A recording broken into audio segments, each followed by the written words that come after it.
Hi അസ്സാം വലൈക്കും welcome back ചപ്പീസ് kitchen. ഇന്ന് ഞാൻ വളരെ രുചിയേറിയ ഒരു ഡിന്നർ റെസിപ്പിയാണ് കാണിക്കുന്നത്.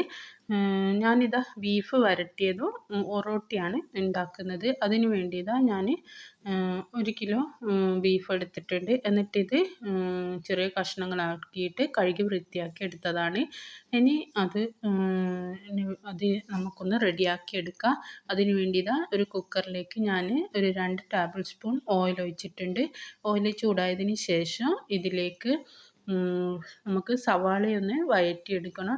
അധികം വഴറ്റിയെടുക്കേണ്ട ആവശ്യമില്ല. ബീഫ് ആയതുകൊണ്ട് ജസ്റ്റ് ഒന്ന് വഴറ്റിയെടുത്താൽ മതി. ബാക്കി ബീഫിൽ നിന്ന് വെന്ത് വന്നോളൂ.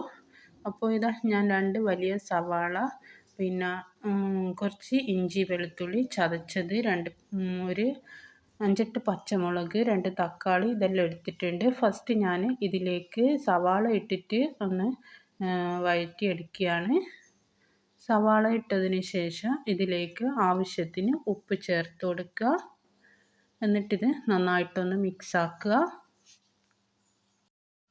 എൻ്റെ വീഡിയോ കണ്ടുകൊണ്ടിരിക്കുന്ന സമയത്ത് നിങ്ങൾക്ക് ഇഷ്ടപ്പെടുവാണെങ്കിൽ മറക്കാതെ തന്നെ ആ ലൈക്ക് ബട്ടൺ ഒന്ന് ക്ലിക്ക് ചെയ്യണേ. ചാനൽ ഇതുവരെ സബ്സ്ക്രൈബ് ചെയ്യാത്തവരുണ്ടെങ്കിൽ ഒന്ന് സബ്സ്ക്രൈബ് ചെയ്ത് സപ്പോർട്ടും കൂടി ചെയ്യുക. അപ്പോൾ ഇതാ സവാള വഴന്ന് വരുന്ന സമയത്ത് ബാക്കിയുള്ള ഇൻഗ്രീഡിയൻസും കൂടി ഞാനിതിലേക്ക് ചേർത്ത് കൊടുക്കുന്നുണ്ട്. എരിവ് നമ്മൾ ബീഫ് കറിയെല്ലാം വെക്കുമ്പോൾ എരിവ് കൂടുതൽ ഉണ്ടായാലാണ് ടേസ്റ്റ് ഉണ്ടാവുക. അപ്പോൾ ഇത് തക്കാളിയും പച്ചമുളകും ഇഞ്ചി വെളുത്തുള്ളി ഇതൊക്കെ ഞാൻ ഇതിലേക്ക് ഇട്ട് കൊടുത്തിട്ടുണ്ട്. എന്നിട്ടൊന്നും കൂടി ഒന്ന് വഴറ്റിയെടുക്കുക. അധികം വഴന്ന് വരേണ്ട ആവശ്യമൊന്നുമില്ല, ബീഫാണല്ലോ, അതുകൊണ്ട് ബാക്കി അതിൽ നിന്നങ്ങ് വെന്തോളൂ.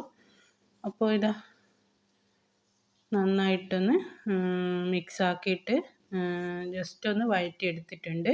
ഇനി ഇതിലേക്ക് ഞാൻ ബീഫ് ചേർത്ത് കൊടുക്കുകയാണ്. ഞാൻ നേരത്തെ റെഡിയാക്കി വെച്ച ബീഫ് ഉണ്ടല്ലോ, അത് ചേർത്ത് കൊടുക്കുന്നതിന് മുമ്പായിട്ട് ഞാൻ പൊടികൾ ചേർത്ത് കൊടുക്കുന്നുണ്ട്. ലോ ഫ്ലെയിമിലിട്ടിട്ടാണ് ഞാൻ പൊടികൾ ചേർത്ത് കൊടുക്കുന്നത്. ഒരു 3 ടേബിൾ സ്പൂൺ മല്ലിപ്പൊടി ചേർത്തിട്ടുണ്ട്. പിന്നെ 1.5 ടേബിൾ സ്പൂൺ മുളക് പൊടി കൂടി ചേർത്തിട്ടുണ്ട്. മുളക് പൊടി ഞാൻ കാശ്മീരിയാണ് ചേർത്തിട്ടുള്ളത്. സാധാ മുളക് പൊടിയാണെങ്കിൽ ഇത് 1 സ്പൂണ് ചേർത്താൽ മതി. അപ്പോൾ ഇതാ പിന്നെ ഞാൻ ഇതിലേക്ക് 1/2 ടീസ്പൂൺ മഞ്ഞൾപ്പൊടി, പിന്നെ 1 ടീസ്പൂൺ ഗരം മസാലപ്പൊടി, 1 ടീസ്പൂൺ കുരുമുളക് പൊടി ഇതെല്ലാം കൂടി ചേർത്തിട്ടുണ്ട്. എന്നിട്ടിത് നന്നായിട്ടൊന്ന് ഒരു 2-3 മിനിറ്റ് ഇങ്ങനെ ഒന്ന് ചൂടാക്കി എടുക്കുക. അപ്പോൾ 2-3 മിനിറ്റ് ഇങ്ങനെ കഴിഞ്ഞതിന് ശേഷം ഇതിലേക്ക് ഞാനിതാ ബീഫ് ചേർത്ത് കൊടുക്കുകയാണ്. ബീഫ് ഫുള്ളായിട്ട് ഇതിലേക്ക് ചേർത്ത് കൊടുക്കുക. എന്നിട്ട് ഇതെല്ലാം കൂടിയിട്ട് നന്നായിട്ടൊന്ന് മിക്സ് ആക്കുക. ബീഫ് ഇതുപോലെ ഉണ്ടാക്കിയാൽ നല്ല ടേസ്റ്റാണ്. ഞാൻ കൂടുതൽ ഗ്രേവിയോടൊന്നുമല്ല, ഇത് നല്ല വരട്ടിയിട്ടാണ് എടുക്കുന്നത്. അപ്പോൾ ഇതാ ഞാനിതിലേക്ക് 1 കപ്പ് വെള്ളം ഒഴിച്ച് കൊടുക്കുന്നുണ്ട്.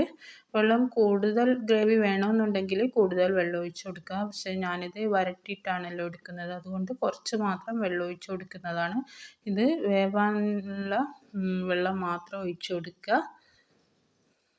അപ്പോൾ ഇതാ ഞാനിതിലേക്ക് വെള്ളം ഒഴിച്ചിട്ട് നന്നായിട്ടൊന്ന് മിക്സ് ആക്കിയിട്ടുണ്ട്. എന്നിട്ട് ഉപ്പ് ചെക്ക് ചെയ്ത് നോക്കിയിട്ട് കുറവാണെന്നുണ്ടെങ്കിൽ ഉപ്പ് വീണ്ടും ചേർത്ത് കൊടുക്കുക. ബീഫിൻ്റെ വേവ് അനുസരിച്ചിട്ട് വേണം വെള്ളം ഒഴിച്ച് കൊടുക്കാൻ. ഓരോരോ ബീഫിന് ഓരോരോ വേവാണല്ലോ ഉണ്ടാവുക. അപ്പോൾ ഞാനിതിലേക്ക് ഇത്ര വെള്ളം ഒഴിച്ചിട്ടുണ്ട്. ഇനി ഇത് അടച്ച് വെച്ചിട്ട് ഒരു 5-8 വിസിലടിയുന്ന വരെ നമുക്ക് വെയിറ്റ് ചെയ്യാം.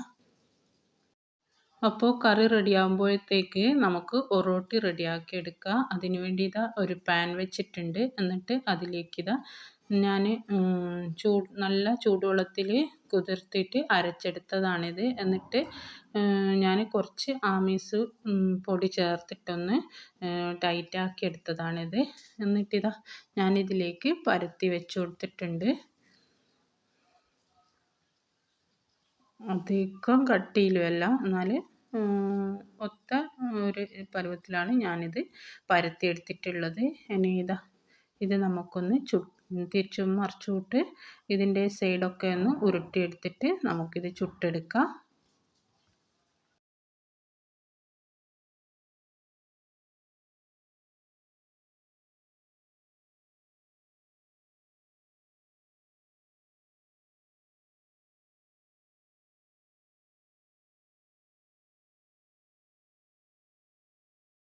തിരിച്ചും മറിച്ചുമിട്ട് ഒന്ന് ആറിയതിന് ശേഷം ഞാനിതിൻ്റെ സൈഡൊന്ന് ഉരുട്ടിയെടുക്കുകയാണ്. ഇതൊന്ന് സൈഡൊക്കെ ഒന്ന് വെന്ത് വരാൻ വേണ്ടിയിട്ടാണ് ഇതുപോലെ ഉരുട്ടിയെടുക്കുക.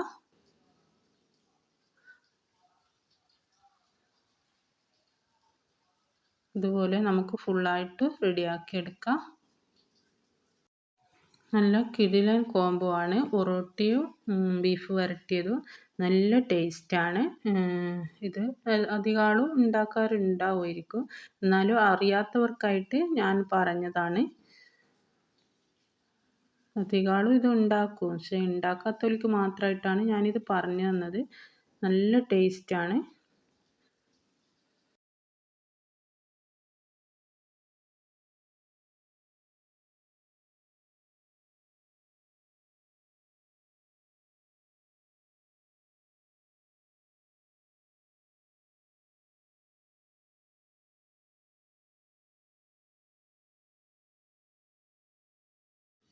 ഇതൊന്ന് ലാസ്റ്റ് റെഡിയായതിന് ശേഷം, ഇത് പൊന്തി വന്നതിന് ശേഷം ഞാൻ ഇതിലേക്ക് കുറച്ച് നെയ്യൊന്ന് പുരട്ടി കൊടുത്തിട്ടുണ്ട്. എന്നിട്ട് ഇതാ അത് മാറ്റി വെച്ചിട്ടുണ്ട്. അപ്പോഴേക്കും ഇതാ കറി നന്നായിട്ട് റെഡി ആയിട്ടുണ്ട്. എന്നിട്ട് ഇതിലേക്ക് ഞാൻ കുറച്ച് മല്ലിയിലയും കറിവേപ്പിലയും കൂടി കട്ട് ചെയ്തതാണിത്, അതും കൂടി ഇതിലേക്ക് ഇട്ട് കൊടുത്തിട്ട് നന്നായിട്ടൊന്ന് മിക്സ് ആക്കി എടുക്കുക. കണ്ടില്ലേ, നല്ല തിക്ക് ഗ്രേവി ആയിട്ട് വന്നിട്ടുണ്ട്. ഞാനിത് ലൂസാക്കിയിട്ടൊന്നും എടുക്കുന്നില്ല. അഥവാ നിങ്ങൾക്ക് ലൂസായിട്ടാണ് വേണമെങ്കിൽ കുറച്ച് ചൂടുവെള്ളം ഒഴിച്ച് കൊടുത്താൽ മതി. കണ്ടില്ലേ. അപ്പോൾ എൻ്റെ ഒറോട്ടിയും ബീഫ് വരട്ടിയതും ഇവിടെ റെഡി ആയിട്ടുണ്ട്. നല്ല ടേസ്റ്റാണ്. നല്ല റിച്ച് ഗ്രേവിയാണ് ഈ ഒരു കറി. നല്ല ടേസ്റ്റുമാണ്. ഇത് കിടിലൻ കോംബോ ആണ്, ഒറോട്ടിയും ബീഫ് വരട്ടിയതും. ട്രൈ ചെയ്ത് നോക്കുക. എന്നിട്ട് അഭിപ്രായങ്ങളും നിർദ്ദേശങ്ങളൊക്കെ കമൻറ്റ് ബോക്സിൽ അറിയിക്കുക. നല്ല റിച്ച് ഗ്രേവിയാണ്, കഴിക്കാൻ നല്ല ടേസ്റ്റുമാണ്. അപ്പോൾ എൻ്റെ വീഡിയോ ഇഷ്ടമായെങ്കിൽ ലൈക്ക് ചെയ്യുക, ഷെയർ ചെയ്യുക, സബ്സ്ക്രൈബ് ചെയ്യുക. എന്നിട്ട് കൂടെയുള്ള ബെൽ ബട്ടൺ ഒന്ന് ക്ലിക്ക് ചെയ്യുക. എന്നിട്ട് ഓൾ എന്ന ഓപ്ഷൻ തന്നെ ക്ലിക്ക് ചെയ്യുക. അന്നേരം ഞാനിടുന്ന വീഡിയോസിൻ്റെ നോട്ടിഫിക്കേഷനെല്ലാം നിങ്ങൾക്ക് അപ്പോൾ തന്നെ കിട്ടുന്നതാണ്. നിങ്ങളുടെ ഫാമിലിക്കും ഫ്രണ്ട്സിനും ഒക്കെ ഷെയർ ചെയ്യുക, എന്നിട്ട് സപ്പോർട്ട് ചെയ്യുക. അപ്പോൾ ഇൻഷാ അല്ലാഹ് വീണ്ടും ഒരു നല്ല വീഡിയോ ആയിട്ട് കാണാം. അസ്സലാമു അലൈക്കും. Thank you.